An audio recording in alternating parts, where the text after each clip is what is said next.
একবার, দিনে একবার। আরেকটাও আছে, ওটাও খাওয়াতে হবে। তারপর আবার বলছিস রক্ত হওয়ার, আবার বলছিস হজমের। বাবা রে বাবা, শুরু হলো 4-5 বার করে ওষুধ খাওয়া আবার। হ্যাঁ, এইটুকুনি তো শরীর, তাতে আর কত ওষুধ নিবি বল তুই? 2 নম্বর ওষুধ খাচ্ছে, বিস্কুটে দিয়ে দিয়ে এরম ভাবে খায়, নালে তিতো লাগে, গিলে খেতে পারে না। কত যে ওর জ্বালা, শরীরে তো কিছু নাই, ওষুধই আছে শুধু শরীরে। ওর সাথে কি অত্যাচার শুরু করেছে, ধরে রেখেছে ওকে। ওষুধ খেলেই অত্যাচার শুরু হয়। ওষুধ খাবি না, অত্যাচার করবি না। অত্যাচার করে না, ঘুমা, ওইসব বাজে কাজ করে না।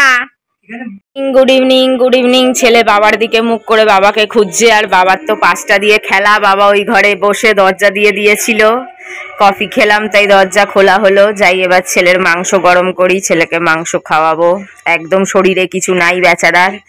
জালনাগুলো কি মশি ধরেছে। আচ্ছা স্যার শুয়ে পড়ুন। স্যার শুন, হ্যাঁ আমি করে দিচ্ছি, আমি মাসাজ করে দিচ্ছি। হ্যাঁ, আমার ছেলে এখন এসছে পার্লারে, এখন নেবে মাসাজ। আমার ছেলে এখন মাসাজ নেবে পার্লারে। ঘুমিয়ে ঘুমিয়ে কাঁদে, ত ত ত। মাংস খেলো, মাংস খেয়ে কাঁদে, বাবাকে দেখতে পারে না। বাবা ওই ঘরে খেলা দেখছে, বাবাকে দেখতে পাচ্ছে না, তাই ছেলে কাঁদে, ত ত ত ত। চলো মাসাজ নাও। হ্যাঁ আমার সোনা, এটা আমার রাজা বাবু। 2টো বাজে, কি হবে? চুলকে দিতে হবে, চুলকে দিতে হবে। আবার বললাম বলে নাটক করে একটু শুয়ে কাঁদতে। এবার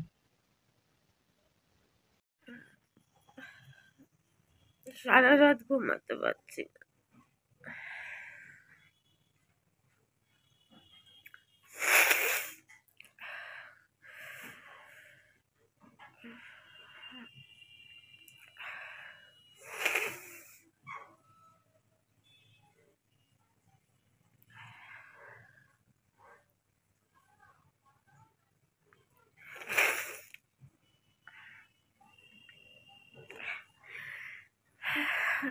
বাজে বাজে স্বপ্ন দেখছি।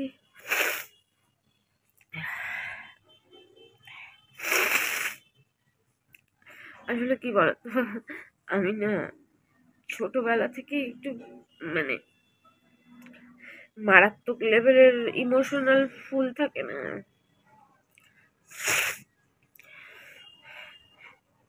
অনেকেরই কষ্ট হয়, অনেকেরই দুঃখ হয়, কিন্তু আমারটা একটু আলাদা। ওই যে সেই একই ব্যাপার, আমি আর 5 জনের থেকে একটু হলেও আলাদা। আমি না একটু বেশি ইমোশনাল ফুল।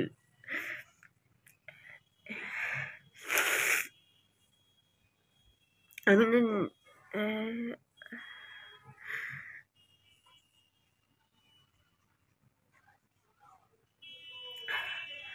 রাতে ঘুমাতে এমনিও ও তো ওষুধ খেলে একটু দুষ্টমিটা কম করে, তো ওষুধ খেয়েছে, একটু জ্বালাতনটা কম করেছে, বা করেই। 1বার 2বার উঠেছে, আমি উঠে জল খাইয়েছি। একবার 3:30 বাজে, একবার 2:30, 3:30 উঠে উঠে বসেছে, ওর সাথে গিয়ে মাথা চুলকে দিয়েছি, কথা বলি, গল্প করি, বক বক করি, জল খাওয়াই। কিন্তু এমনিতেই এত বাজে বাজে স্বপ্ন দেখছি, ঘুম আসছে না।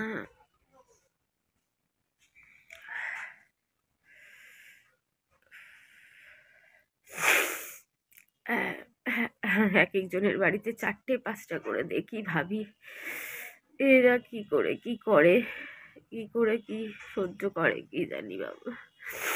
আমি তো ভাবতেই পারি না, ভেবেই উঠতে পারি না।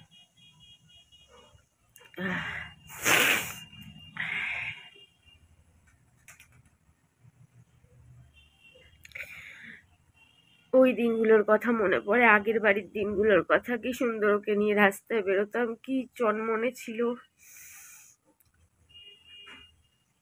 খালি দিনে 2বার, তোমরা যারা দেখেছো টিকটকে এইসব ভিডিও হতো। ইউটিউবে কিছুটা হয়েছে, কিন্তু বেশিরভাগটা ইউটিউবে আর ইনস্টাগ্রামে।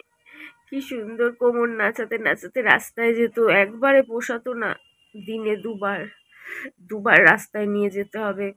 রাস্তায় গিয়ে সবাইকে যেন পাড়া খালি করতো, এর পিছনে দৌড়াচ্ছে ওর পিছনে দৌড়াচ্ছে, বডিগার্ড, কুকুরের নাম আমরাই খাওয়াতাম ওদের। অনেকেই ভালোবাসতো, আবার অনেকে ভালোবাসতো না। ইচি বিচি চিমা মাসি অমুক তমুক সবার পিছনে। এই বাড়িতে আসলো, আস্তে আস্তে অ্যাক্টিভিটি কমা আরম্ভ করলো, কতবার ডাক্তারখানায় গেছে। আমি তো 10 বছরে মানে একদিন ওই কি করতে, একদিন দুদিন কি করতে গেছিলাম, ভিডিও করেছি। আর ও 1 বছরের মধ্যে 5 বার চলে গেছে, আর কতবার যায় গো। কত মানুষ তো বছরে একবারও যায় না, আবার অনেক বড়লোক মানুষরা আছে যায়। আমাদের যেরকম ক্ষমতা, আমরা বছরে 5 বার নিয়ে যাওয়া মানে প্রত্যেকবার 2-2.5 হাজার টাকা, কোনো বার 4,000-5,000 টাকার ওষুধ, তারপর গাড়ি ভাড়া। যখনই কোনো খারাপ কিছু দেখেছি তখনই দৌড়ে নিয়ে গে, একটা দিনও দেরি করিনি। হ্যাঁ, এবার যদি সন্ধ্যাবেলায় কিছু দেখে থাকে, রাত্রিবেলায় কিছু দেখে থাকে, তাহলে সকালের জন্য অপেক্ষা। কেন, ডাক্তার এরম বারবার পাল্টানোও ভালো না। এক জায়গায় এক মানুষের হাতে ট্রিটমেন্ট করলে তার বুঝতে জিনিসটা সুবিধা হয়, আজ একজন কাল আরেকজন পরশু আরেকজন, তাকে আবার নতুন করে বোঝাতে হয়।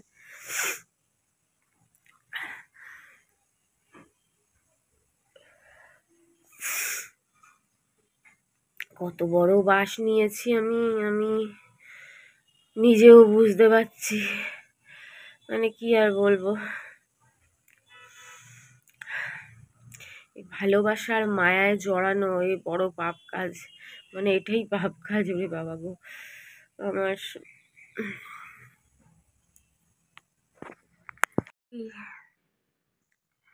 সেই সব স্মৃতি কি ভোলা যায়? ওই বাড়িতে এত প্রবলেম হয়েছিল একবার করোনার সময়, তখন ইনস্টাগ্রাম আর ইউটিউব, ইউটিউব না, ইনস্টাগ্রাম টিকটক এসব করতাম। করোনার আগে পিছনে হবে বুনোর বাবা চলে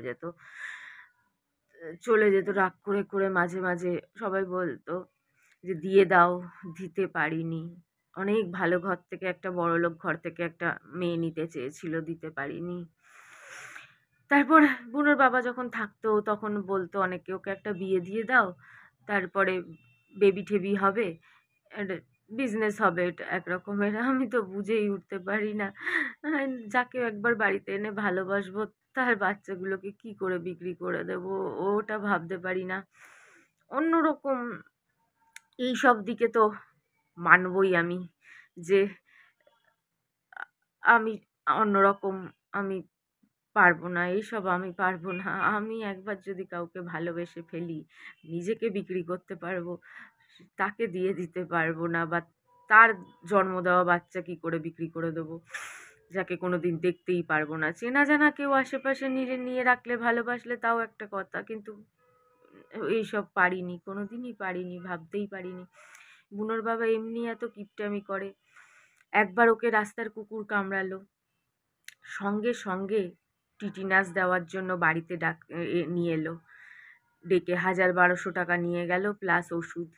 1,000 টাকা মনে হয় নিয়েছিল, প্লাস ওষুধ আরও 300-400 টাকার। ওটাতে বেশি লাগেনি, কুকুরের কামড়, ও নিজেও তো ডগি, অতটা ভয়ের ব্যাপার না। আরেকবার ওকে বাঁচাতে গিয়ে আমার সেই পায়ে কামড়ে দিল, আমি পাটা বাড়িয়ে দিলাম, কামড়টা ওর গায়ে পড়লো না, আমার পায়ে পড়লো। সেই জগৎপুরে পাড়ার মধ্যেই দোকানে গেছিলাম ওকে নিয়ে, কি শেষ হয়ে গেছিলো, আনতে গেছিলাম, বুনোর বাবা ঘরে ছিল না।